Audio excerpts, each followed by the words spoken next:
I'm Andrew McFarlane, and tonight we're going to relive some happy memories together. 50 years ago saw the start of what was to become an icon in Australian entertainment, Crawford Productions. The name, Crawford, was to become synonymous first with radio, then with television and film. Not just in Australia, but throughout the world.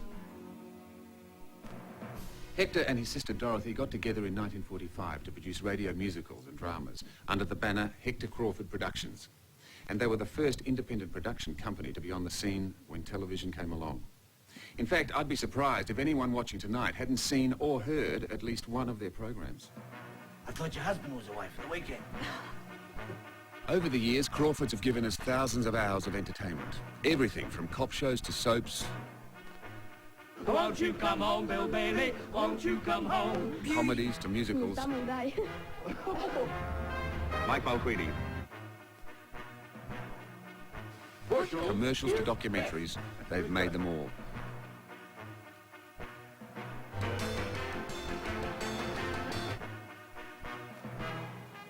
This is just a glimpse of what you'll see tonight, as I take you through some highlights and fun moments from your favourite shows. Now this is your court reporter, Laidley Morton. So stay with me, as we also meet some of the stars who made your shows so successful. And have a laugh along the way. Raising a husband.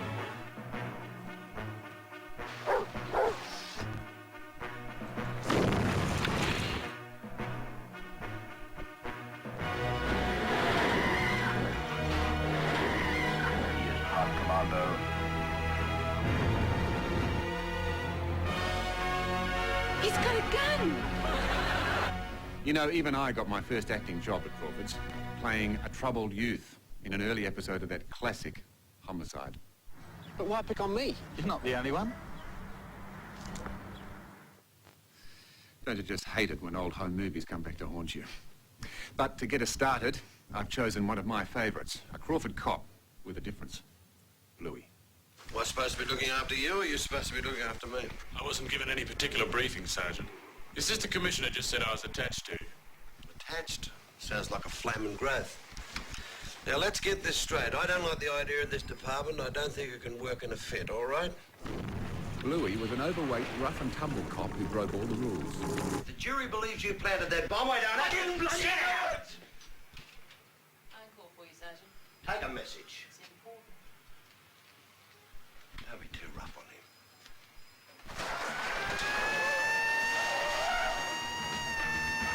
Seatbelt, Sarge. I want to get out in a hurry.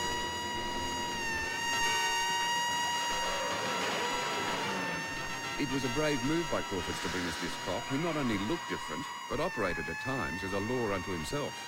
It gave Australian police shows a new dimension. We're going west. How bloody appropriate. I said Bluey was different, but look what the Late Show did to him. Hey, Sarge, get a load of my new tie. All right, but only a quick peek. I don't want to bring up me lunch. For everybody's sake. Got it off Al Grasby. Pizza van hijacked by Christopher Scales. Barjas? Yeah? Bad news. Your pizza's been stolen. Hell. Better hurry, Sarge. It's probably on its way to Mallorca. Haven't you learned your lines yet? It isn't easy. There's so many fat jokes to remember. He wants to kiss and make up. With a young Pamela Stevenson as his secretary, the sophisticated private eye Ryan was quite a contrast to Bluey. Well, he suggested the Shakespearean Festival, but I think I'll say no. Can I make a suggestion? I accept. You don't even know what I've got in mind yet. Well, I like surprises, Mr. Ryan. Ryan was the first totally all-film colour series that was ever... I'm not sure it was the first one ever done in Australia, but it was certainly the first one done here in Victoria by Crawford's. The Valiant Charger was like the car at the moment. There was sort of wonderful ads on with Paul Hogan's sort of Yay Charger and that sort of thing. And I had a particularly nice one. It was gold with a black stripe down the side, and it went very fast, but neither I nor the stunt drivers were particularly keen on it because it used to go off the road a lot.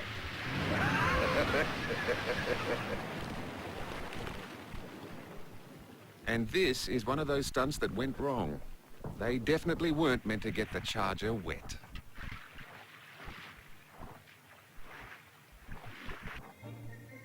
sorry about the quality, but it was 1957.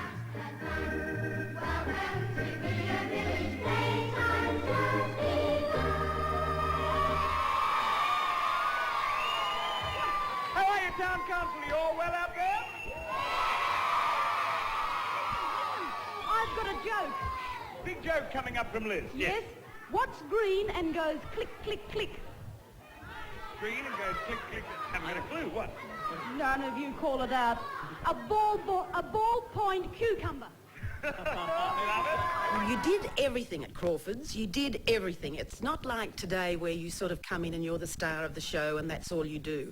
But I worked in the office there. Tuesday morning I'd rush off to Normatallow or Prue Acton and I'd get my clothes for the week of Video Village and I'd go in and we'd do this television show which went Australia-wide. It was a wonderful family feeling that you got at Crawford's.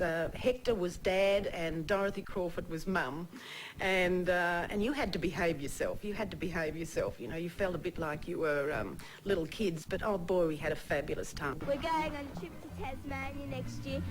We're going this year, but only they ballsed up the tickets, so we're going next year. Uh-huh. I don't know what he does. He sits in his bum all day. And then, of course, I suppose the greatest experience that happened for me was at a Christmas party that Crawford's had, and I think Video Village was about to finish. But that particular Christmas party, Ivan Hutchinson brought a guest to that Christmas party, and that guest was Leonard Teale. It was love at first sight. Well, it certainly was for me, and later out I found out it was for him too. But it was great times. It was wonderful times. And now I look back on it, it was history. And I'm history. Like to see Mr. Thorpe? John Farnham's first appearance as an actor was in this Crawford telemovie, which told the story of an eccentric bookseller come sleuth, played by Gordon Chater. Robert? Mr. Thorne, all hell's broke loose here. What in the net? Can you tell offhand if anything's been taken? There's much to do. You don't mean you're going to try and tackle this thing yourself? Who better, boy? Well, Mr. Thorne, what do you know about catching crooks? Hell, damnation, and incontinence! Mr. Thorne, you're an old woman. And Dorothy Crawford approached me for a homicide episode. Said it's just a little thing out on the bay, you know, about 2.5 hours. We were there for 4 days, but it didn't matter. And from then on, I was just in and out all the time. It was great. And with Maury, John was to go on and star in his own series, Bobby Dazzler, about an up-and-coming Aussie rock star whose out-of-work ex-vaudevillian father appears out of the blue after 7 years. Bobby! The visitor in this episode is a young Sigrid Thornton. I do, my, who are you? My name's Anastasia, but I only want to see Bobby. Where's Bobby? Christopher Bobby! Oh, I couldn't stand any longer. The music was the interesting part of Bobby Dazzler. I won't you come home, Bell Bailey, won't you come home? That answer your question, Uncle Os? That's the new Freddie Farrell. I'll do the cooking, Bailey. I'll pay the rent. I know I done you wrong. Remember that rainy evening? I know.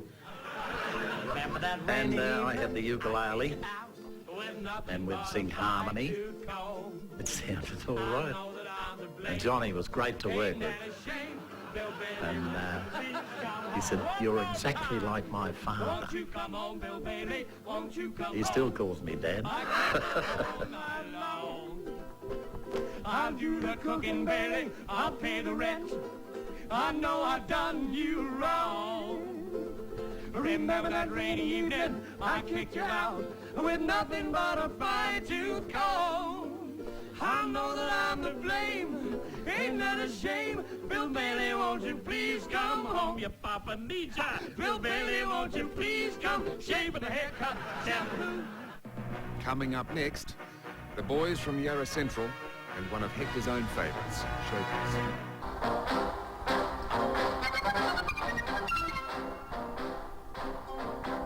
After the success of Homicide, Crawfords were commissioned by the Nine Network to make their second cop show, Division 4. It revolved around the cops at Yarra Central, an inner-city police station, and also became an instant success with the public. hell's that?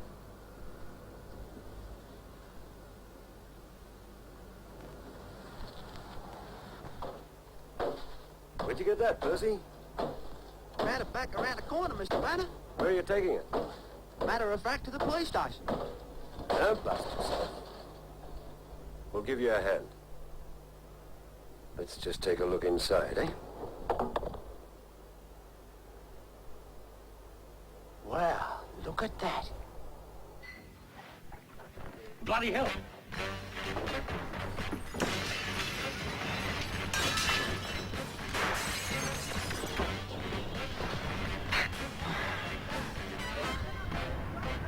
Sorry. I met up with Crawford Z, who were doing Consider Your Verdict, and I had the opportunity of working in that show, which was fairly hectic to do, but fun to do, and that was my first initiation into television. I went overseas then for 5 years and came back in 1968 and joined up with Crawford's again, this time to eventually go into the television series Division 4.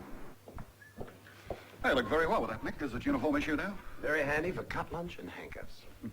How'd you go? The Ruby story could be correct. Yeah, well, it's got to be checked with VHS, of course, if we find out where she is. She left it for repair about 3 months ago. She moved from the address you gave. This went on for about 5 or 6 years, and it was one of the great highlights of my career, of my life. I met up with some wonderful people, and especially the people who created those productions, like Dorothy Crawford and Hector Crawford, who turned out to not just be my employers, but my friends too.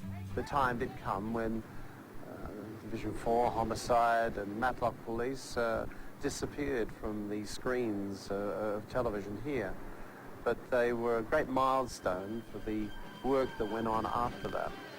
A young Bill Hunter features here in one of the many car chases these cop shows became famous for.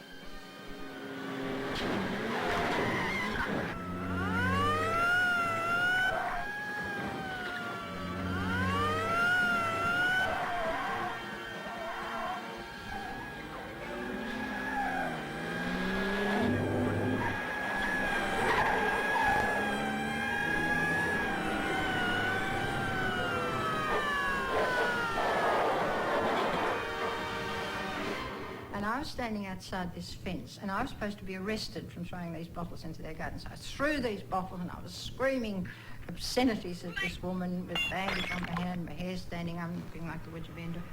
And then these two policemen were supposed to arrest me. You can't laugh. Oh, what you been drinking? Metro. Come on. Where are you taking me? We're arresting you for being drunk and disorderly.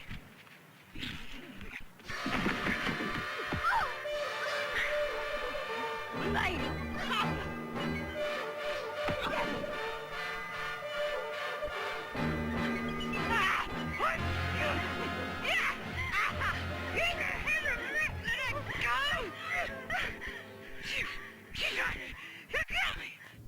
I think if I were to sum myself up, I'd be called the Great Aussie Battler. Because I always get these people who were sitting on tips and actually sitting on a toilet. I mean, and it was foul. A beauty! Load her on the truck! Bunny really did have to sit on a toilet to get a ride in this episode. I suppose the one thing I remember firstly about Crawford Productions was the wonderful D24, which I think was the forerunner to Homicide. D24 was on at a Wednesday night, I think about 8 o'clock. I'd creep into bed and listen with the lights off and absolutely be terrified. That protects our life and our property. And of the nerve center that is the Police Information Bureau, D24. And the voice of Roland Strong just sort of shook me a bit. I think the popularity of these old serials on radio, even in the 1990s, is that it's Bruce theatre of the mind. Oh, yes. Where you create your own pictures of what's going on. In a matter of seconds, one section of the huge factory is Bring the enveloped. ladder over this way. We've got to stop it from spreading. Crawford on radio goes way back for the 1940s when you had opera for the people and music for the people. Music for the People. That was a terrific radio show which was performed in the Botanic Gardens, compared to Jeff Bacomas and Hector Crawford, and heard through 3DB. And it was the actual orchestra of Hector Crawford, and Hector would take great pride in being there with baton in hand, conducting this fabulous orchestra every Sunday afternoon for Music for the People. I think we also should pay tribute in anything to do with the Crawford production house, the wonderful work that Dorothy Crawford, who was Hector's sister, did for early radio. The radio shows, whether they were a serial or play, always ended with... Produced in the studios of Hector Crawford Productions by Dorothy Crawford. And your compere, Gordon Boyd. Thank you.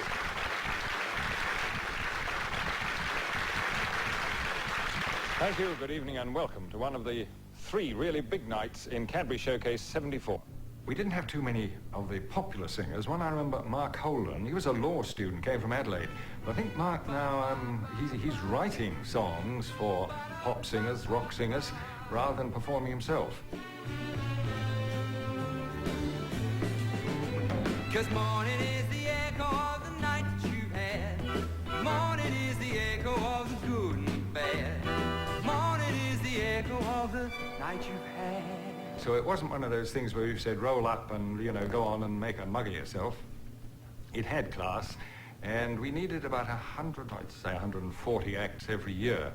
And they were drawn from singers, dancers, actors, instrumentalists. Don't say goodbye. As a kid growing up in the 60s, I was a great fan of Showcase and Gordon Boyd. And when the series was brought back in the mid-70s, about 78 I think, they were auditioning, and so I was desperate to try and make a name for myself. And I was accepted to go on to Showcase, performed Breaking Up Is Hard to Do. Come on, baby. The Showcase appearance led to the Steve Raymond show on the 10 network, and then immediately after for the Mike Walsh show. And also Donald McDonald rang me and asked me to support the Debbie Reynolds tour. So I'm very, very grateful to the exposure that Showcase gave me.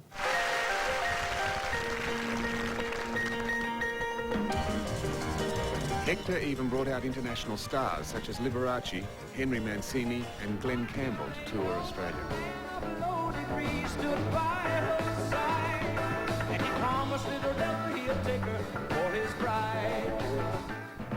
Coming up next, the family that captured your imagination, the Sullivans. Jennifer and I lost, and the guy hung himself in his cell, and this was quite a surprise for the start of a new series. Well, you remember as well as anyone, Dad. Jennifer is a qualified solicitor. Well, I ought to remember. She did her articles with our firm. And I confused the issue by asking her to marry me. But it did mean Jennifer sacrificing a promising career, which she would now like to resume, with Carson and Carson. I would simply ask that this court treat me as counsel for the accused and not as a woman. Very well, Mrs. Carson, we shall proceed on that basis. Thank you, Your Honour. I went into Sullivan's as Grace, of course, which I loved playing. I played Grace for, I think it was between 2.5 and 3 years. Is that you, Dave? All right, let's have a look at you. Is it safe? Over 1,000 thinking episodes of about The it. Sullivans were produced, and enormous effort was made to search out the original props and wardrobe required to faithfully recreate the wartime period. Everything from a teaspoon to an army truck, it had to be right. You want to meet the new owner? I think probably the wildest moment was the first day of shooting. That was the most exciting day of my life, I would think. Personally, I'd never acted before. I'd actually auditioned amongst 400 girls in Sydney. My name's Kitty Sullivan. Today's the beginning of the school holidays, and Terry and I, he's my brother, we're just going to go off on a secret adventure. So we went down for a 13-week pilot, and we stayed for 6.5 years. 1976 the Sullivans started, and I think that must have been the peak of long hair for men. Now, what I figured then was if you had hair that short, you're either in the Sullivans, you're a policeman, or you're in the army. I guess luckily I was in the Sullivans.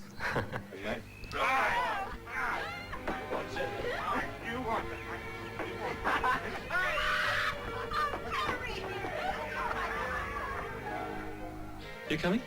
Oh, there's enough of you, and I've got plenty to do. Yeah. All right.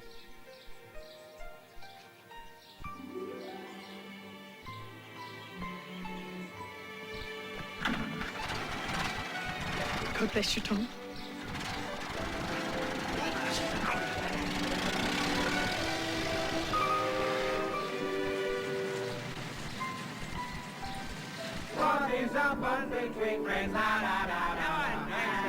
But it wasn't all sadness and gloom. The Sullivans could always manage a party when the occasion called for it.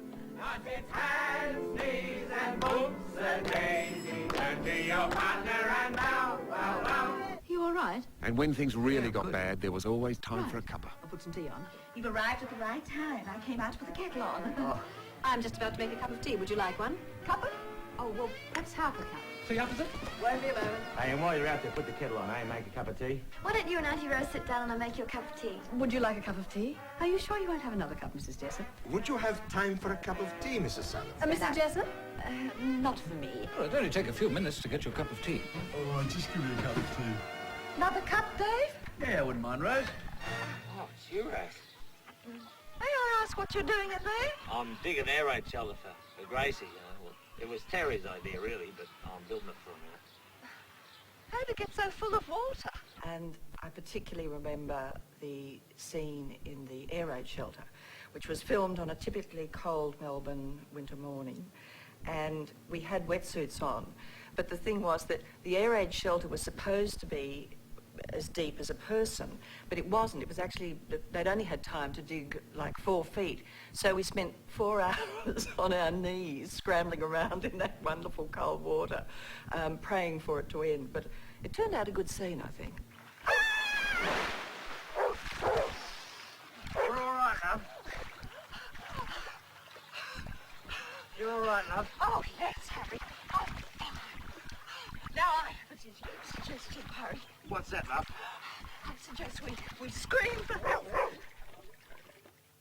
Well, the mate, who was actually Albert the Wonder Dog, ended up in the show because one of the directors, Simon Windsor, said, this dog is always here on the set, Michael, why don't we use him? And I'd had his father in a stage show, and I'd had to give the father back, so I got Albert. So he was trained a bit. Harry! What? Harry! I won't have that thing in her bed. Come here, boy. Now, careful, Rose. Don't understand abuse. And the worry with Albert was when you were actually in a scene with him, because you had to keep your mind on the dog as well as what you were doing. You're always looking sideways.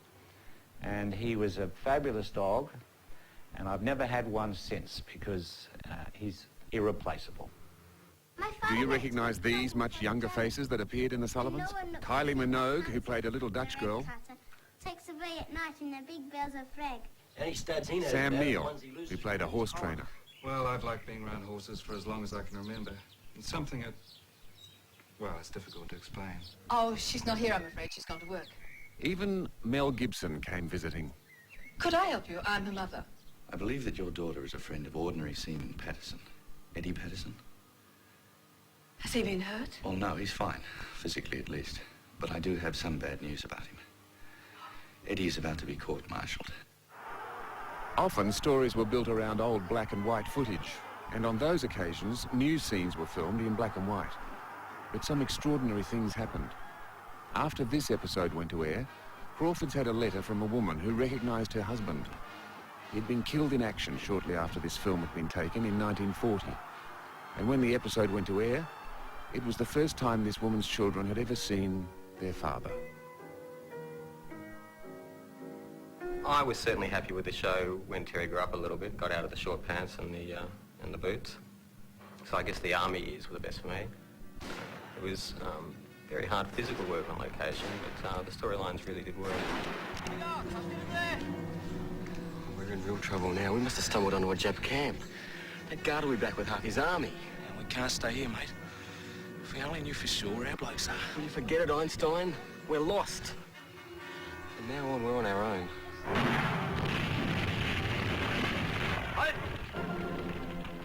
I played John Sullivan, the oldest of the Sullivan boys.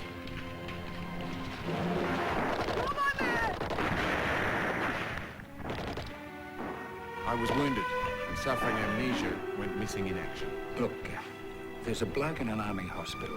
He's pretty badly injured and may not live. But there's a chance. just a chance it could be John.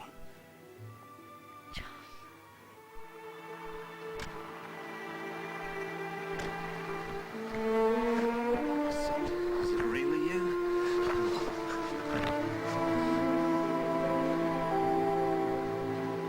Having travelled to London to nurse me back to health, Grace died in an air raid. Oh, There is little I can leave you.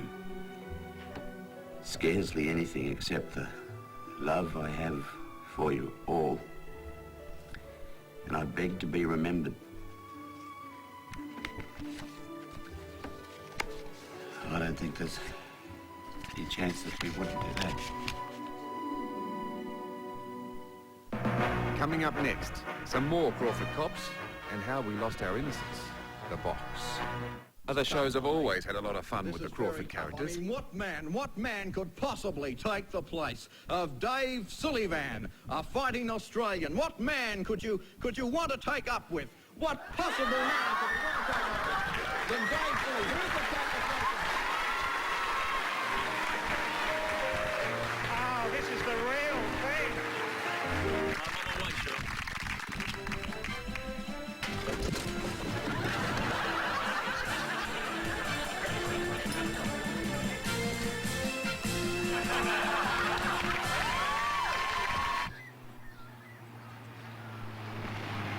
That was a spin-off solo one of Matlock Police. We shot the first episode before the end of the last couple of Matlock episodes, and that was a sad year, 1976, because it was when Crawford's lost in the early part of the year, Homicide Division 4, ourselves, Matlock. So in September we made this little pilot called Solo 1, based on the Gary Hogan's call sign on the motorbike in Matlock.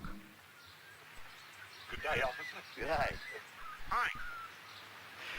Matlock particularly was all very new for me, and I'll never forget the auditions of Matlock, where I didn't audition for the motorcycle cop. I auditioned for the young detective.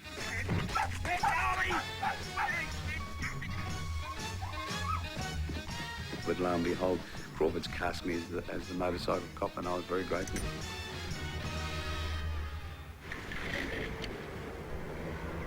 That's that Jackson bloke from the motel. Something bothering you? Yeah, but I just can't put my finger on it. Gotcha, Shirl. I'll head back towards town. I might be able to cut him off.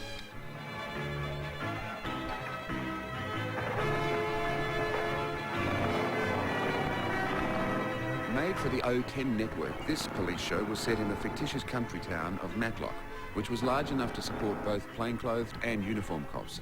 This gave it an entirely different look to its city counterparts. And the vital link for all the Matlock cops was Shirl, the voice on the radio.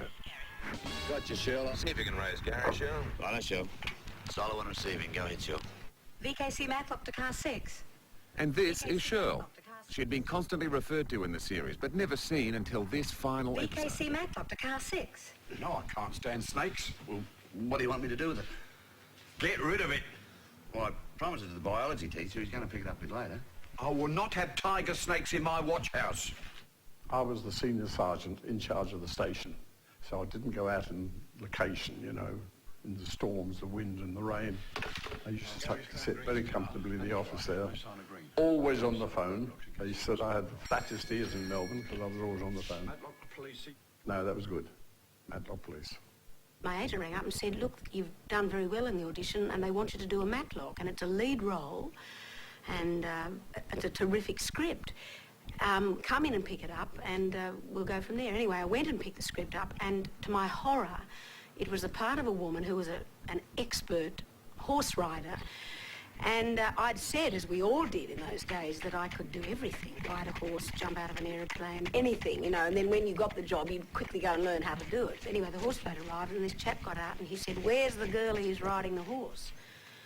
And I sort of put up my hand rather tentatively, and he said, well, I hope you can ride, darling, because this is an ex-race horse.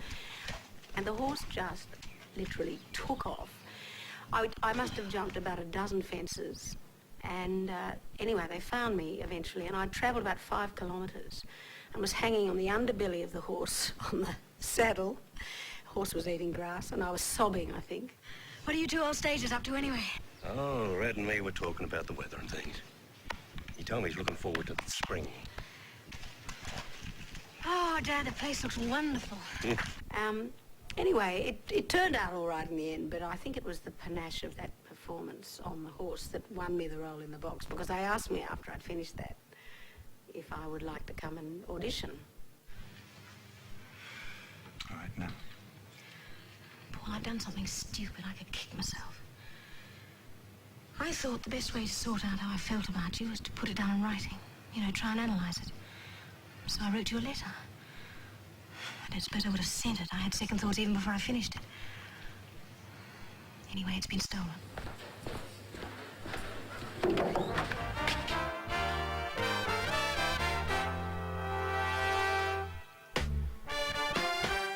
Referred to in the press as a sex opera, The Box caused quite a stir with the censors and the public when it first went to air. It told the behind-the-scenes story of a mythical TV station, which some said was based on Crawford's themselves. Oh, it's Vicky Stafford here, Mr. Knight, Teleview magazine. Yes? Rather a silly problem's cropped up. I hope we can iron it out. Are you still there, Mr. Knight? I'm waiting to hear the problem. Well, I'm not one to carry tales, except in print, of course. There wasn't a formula television, I mean, apart from Crawford's cop shows, of course, you know, but as far as that main line drama thing hadn't been done before. So I think it was the adventure of it all, the camaraderie and the adventure. Ah, this must be the place. Graham Kennedy, welcome to the salubrious surroundings of Channel 12. Thank you. You must be Lee Whiteman. Oh, how did you guess? Oh, have you met Vicky Stafford? Oh, met her. I've seen her a couple of times, I think. Hello, Gay. Nice to see some of the old faces around. Thank you. Oh, and this is one of Channel 12's institutions, our tea lady, Mrs. Hopkins. Dear lady, you could save my life. I'm a weak white. Sounds like a bloody confession. These the writers? Yeah, Gray. Get into you. Lois Ramsey's character in the box was a tea lady, Mrs. H, wheeling the tea trolley around. And Mrs. H, in the series The Box, had an MBE, and she had shares in the company, and she bossed the bosses around and was a threat to everybody. And, of course, everybody said, well, that's not real. I mean, tea ladies aren't like that. Well, Mrs. Carter was like that. She bossed Hector around if he didn't return his cup to the coffee trolley. She had an MBE. She, I believe, had shares in the company. I might be wrong there. But, I mean, Mrs. H was without a doubt based on Mrs. Carter. Cheer up. Oh, no glum faces will be tolerated. I've seen Paul Donovan, and with a bit of luck, everything's going to be all right. And guess what else has happened? I've got a new job with Channel 11, directing their new nighttime variety show, starting Monday. Isn't that terrific? It certainly is. Come on. There was very little theatre acting to do, and that was all, occupied with English plays, usually with English actors doing them, or Australian actors pretending to be English actors. And then Crawford's came on the scene, and there was the chance to use our own voice, to speak with our own accents, and to deal with, in a way, our own problems and issues in a very sort of local and familiar situation. Well, maybe you were. I'll go. We'll both go. So it was the great learning ground, and I'll never forget Len Teal, the wonderful actor, who at some stage seemed to double as the drama coach in the early days of Homicide, and they often used the Black Mariah police car as a rehearsal room, and you go and sit in the rehearsal room with Len, and he'd sort of run through the lines with you and make sure that they were all right, son. And he said to me one day, "Now listen, Graham, I think you're a very fine young actor, and you're very good on those small theatre stages. I have to say one thing, the secret of learning how to act on the small screen is learning how to talk without moving your lips." And so for years I followed Len's advice, and I got all these notices saying I was the most wooden actor anyone had ever seen. But it's advice that has stayed with me to this day. Coming up next, Raising a Husband, game shows and commercials with a difference. 9, the time, 9:30. Marshall's The Greatest Name in Tea presents Raising a Husband. Radio's favorite family show comes to television with 3XY's Alwyn Kurtz. And this is another of those early game shows that Crawfords were well known for in the 50s and 60s. It probably would have gone on longer. It went to air at, I think, 9 o'clock at night. And it was doing reasonably well in that time slot. But Graham Kennedy had arrived on the scene and was such an instant and enormous success that they wanted to put his show on the same time each night, Monday to Friday. And that time was the time slot occupied by Raising a Husband. So I was thrown off the air by Graham Kennedy. Well, there it is. 500 cigarettes there for you, Mr. The style of this show certainly wouldn't be politically correct these days. For instance, 500 cigarettes as a prize. Okay. Thank you, Joy. Thank you. What do you do, Mr. Foster? Sit down and read most of the time. Mrs. Foster? Well, for goodness sake, how are you?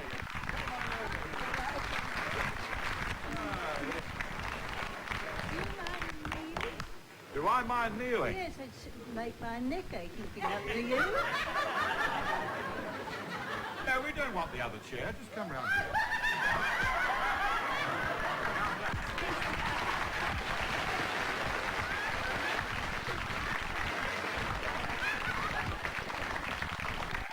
You know something, Mrs. Foster? Yes? I feel like Ron Blaskett. Now, ladies and gentlemen, the judges in the front row of our audience will now decide which is the most human husband of the evening. They're doing the judging.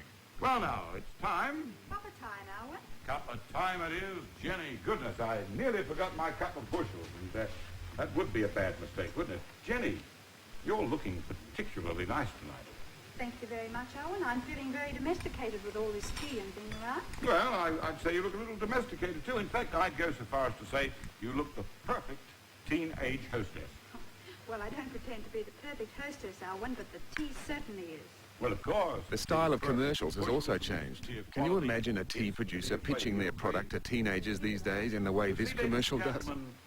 Jenny is not only pretty, she's not only beautiful, she's a smart girl, too. In fact, I'd go so far as to say that she's wise beyond her years. Oh, I don't think so, Owen. A thing like this, anyone knows that bushels is best. True. My teenage friends agree with that, too. Well, not only the teenagers, but Mum, Dad, Grandpa, Grandma, in fact, everybody realizes that bushels is just the best. That's all there is to it. You bring a child into the earth. You give up your precious time trying to give him a sense of right and wrong. 5 minutes at that bloody university and he's off voting Labour. Well, he's free to make up his own mind. Of course he is. But why go that way? Next thing you know, it'll be barracking for Essendon. There, why don't we have tea now, dear? I'm hungry. Dot, I've just explained to you after a hard day's work, I want to get home, sit down for 5 minutes and have a quiet read of the paper. Man's been on the go all day. You never know, dear. You might get to be lift driver of the year.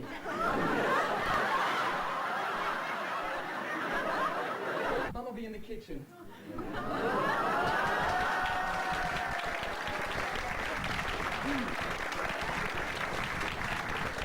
Hi, Dad. Never mind, hi, Dad. Did you wipe your feet? Good evening. Good evening.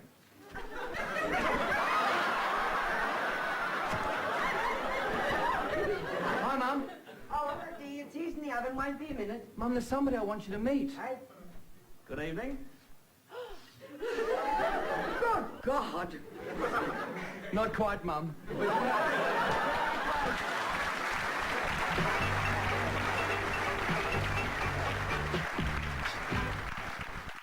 Personally, I'm very proud of the last of the Australians. Nobody else is.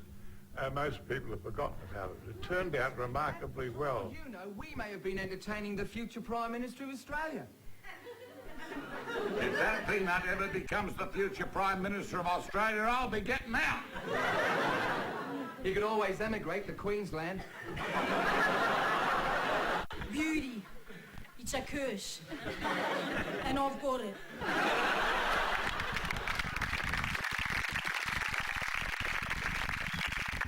You're just very lucky you're not cursed, Liz. Well, Acropolis Now first started as this show that was about these three guys trying to run a cafe, and that was, of course, myself, Jim, Mimo, and Ricky. And we just felt like it needed something, you know, there was something lacking in the first few episodes. And so that's when we decided we'd create this bombshell called Effie. And I didn't even come into the series until like, I think it was episode 5, and by then it was pretty well established. So it was really different being one of the few women in a male-orientated sitcom, but it changed. Secondly, I'd like to thank my cousin Jim, who's given me the opportunity to meet Craig McLaughlin, who, by the way, I can't see. Hey, is he here? Is Craig here? Did anyone see Craig?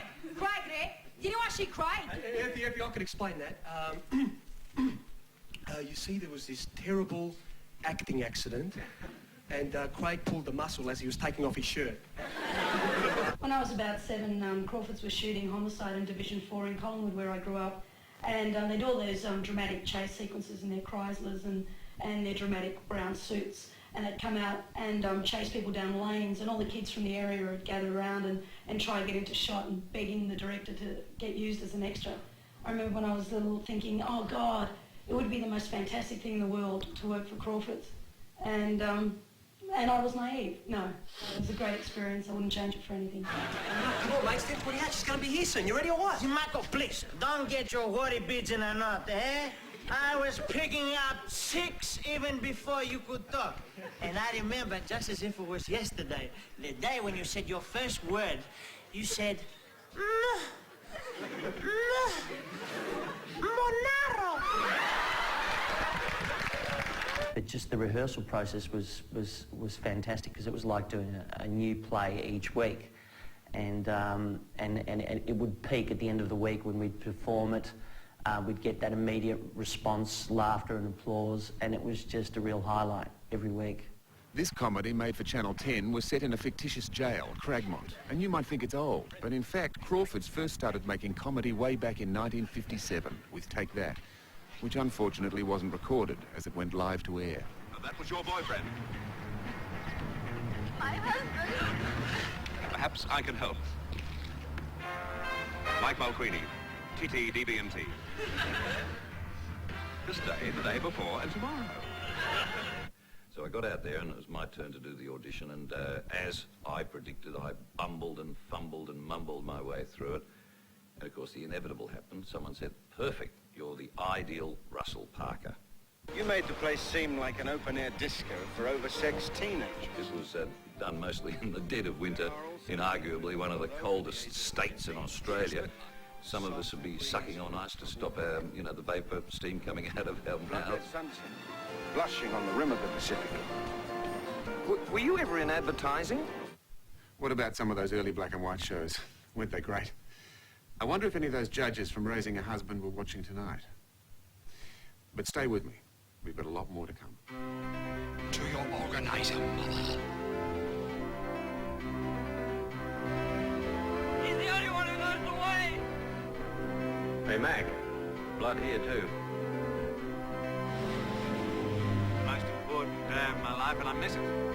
I want to marry you. What? Thanks for the warning.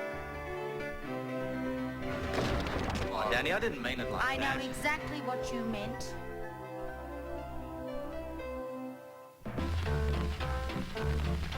When you start shaking with the shivers, when you get a wobble in your tum tum tum. Known as a telestrip, this was one of many very early ventures by Hector and Dorothy Crawford into TV for kids in the late 50s. Calling flying doctor through the air. He'll get your call and he'll be right there. The flying doctor. Here by his private airstrip, the great Dr. Dane is always ready to answer a pedal radio call from sick or injured, wherever they are. And whatever the call, in a matter of seconds, he is off to the rescue. Bringing bandages for breaks, bottles for boils, medicines for measles, pills for pimples. Out in the outback, everyone loves the Flying Doctor. But But as you can see, they've had a long interest in the Flying Doctors. This series was another of their success stories. It ran for more than 6 years here at home, and like many of their other shows, captured the imagination of the world. I'm Chris Randall. The new Flying Doctor? Well, I think it was the very first episode of Flying Doctors. They decided it had to rain, so they didn't get God's rain, they got these fire trucks. And out came the fire trucks, and they started shooting about 11 o'clock at night. What do you think? We might get off and we might not. If we do get off, we mightn't get into Cooper's Crossing. Well, you have to try! Every location was hideous. It was always freezing cold. Ah! And Andrew McFarlane, well, he was just a joy. He looked after me, made me laugh a lot, and I love him dearly. Look, you must be exhausted after the drive, hmm? Why don't I show you to your room, meet the local people later? No way, I've been waiting ages for this. I've been applying ever since I was an intern.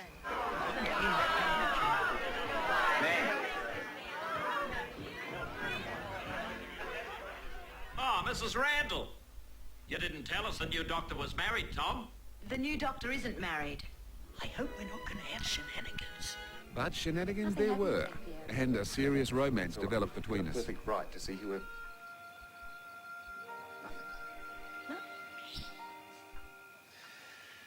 Kiss me quick. What now?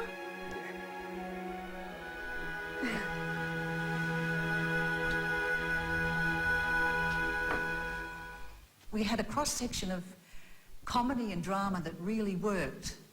The drama was foremost, but I sort of got involved a lot in the comedy side of it.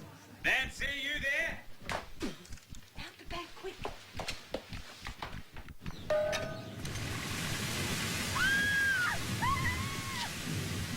Through.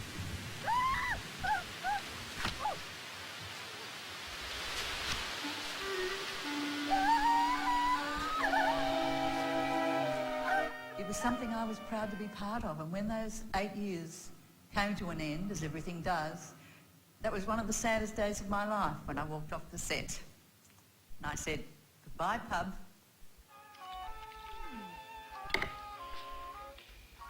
Vic, you don't regret having that last dance with me, do you? You've led me a few dances over the years, my girl. But I wouldn't have missed one. Probably the first thing that if you asked one of the cast members what their memory of Flying Doctors would be, the cold. Pretending that it was the outback in the middle of winter in Melbourne. Took some acting, I can tell you. The other memory I have is probably the family feeling we had. We used to go away every 2 weeks to a little town called Minya, which was Cooper's Crossing, and we'd take the whole crew and cast, and we'd blitz the place. Of course, new doctors came and went. Is there a Dr. Randall here? I'm Dr. Randall. Jeffrey Standish. I'm here to join the staff. But probably the romance with Robert Grubb was the high point. That was dragged on forever, as all romances in television are. Kate, there's something you should know.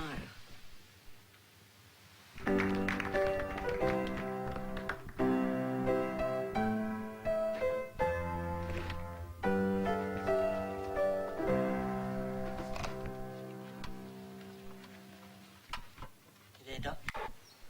I'm ready, DJ. Jeffrey, do you take Kate Jocelyn Willings as your wife? I do. The one you will love and honor above all others. I do.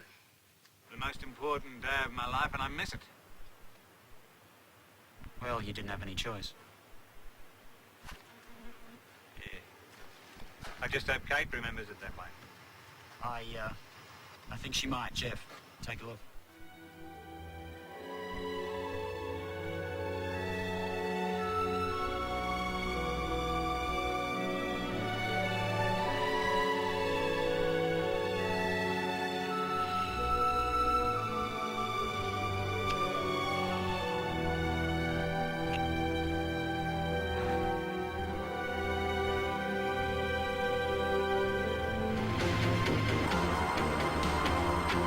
forgot to lock off the windmill.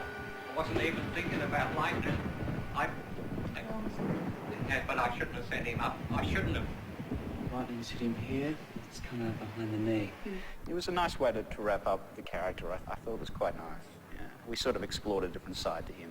He opened up a little bit more. He was a very reserved character, and it was nice to finally expose him, and then we lose him, but that's quite sad, really. David!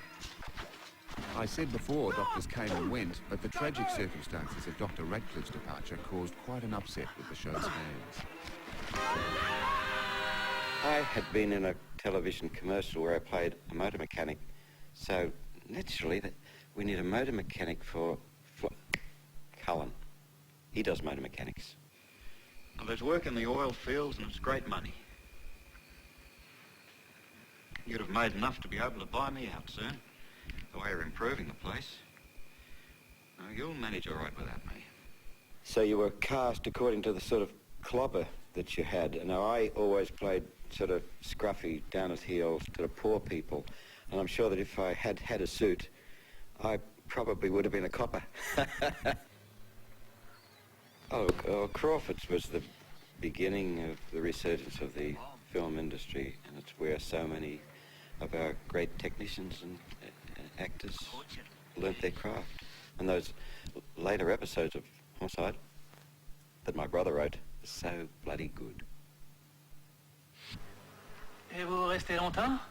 With programs sold in places as remote as Rwanda, Iceland and Iraq, here's how they're seen in just a couple of European countries. Docteur service, les médecins volants, quoi. Ah, et comment sont-ils d'après vous, ces docteurs? La señorita piensa que mató a un hombre llamado Paul Mitchell. Dr. Paul Mitchell. Das freut mich. Gut, so. Ich schaue morgen wieder vorbei. Wiedersehen, mein Liebes. Auf Wiedersehen. Different, huh? Next, Australia's first courtroom drama. Consider Your Verdict. Consider your verdict. For authenticity in this early courtroom drama, much of the dialogue wasn't scripted. Actors ad-libbed their roles from a brief about the character they were playing. Does this young actor look familiar? See, when I'm on the board, pick up the fleeces as soon as shearers do them. Please. This honourable court will resume sitting at 2:15 this afternoon.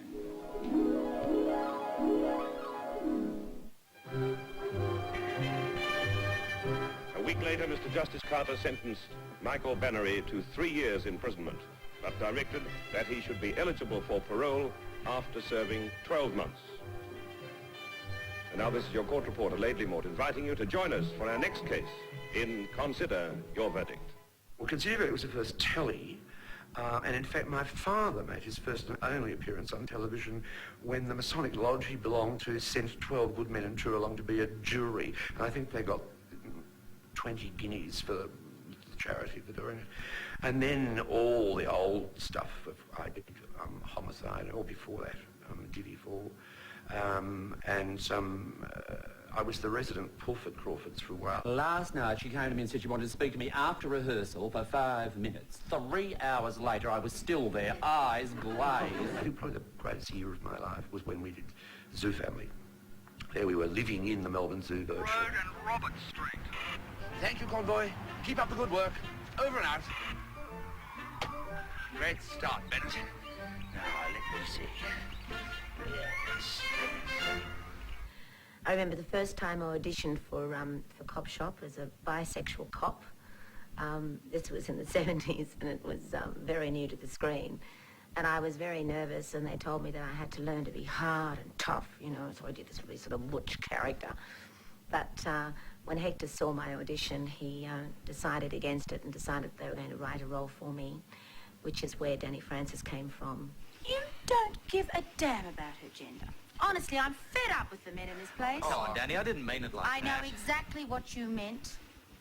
It's very rare for a woman to be put in charge of the station.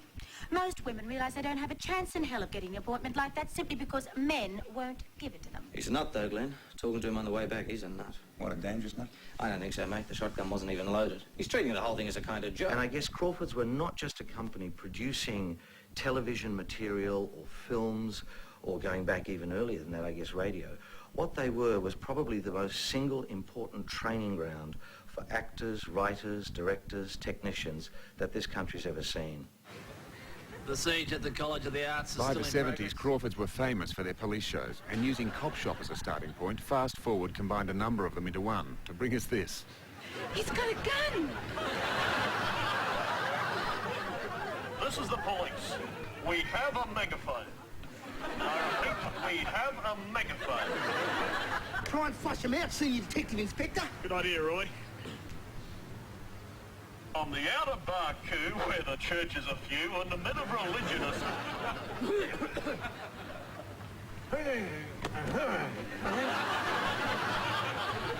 Doesn't seem to be working, Senior Detective Inspector.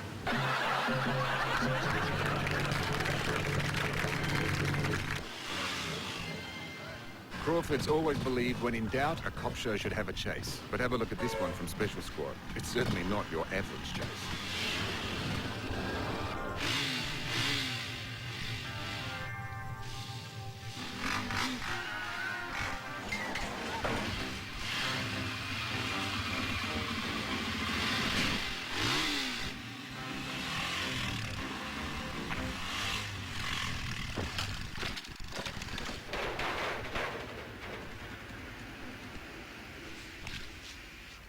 You really shouldn't travel without a ticket.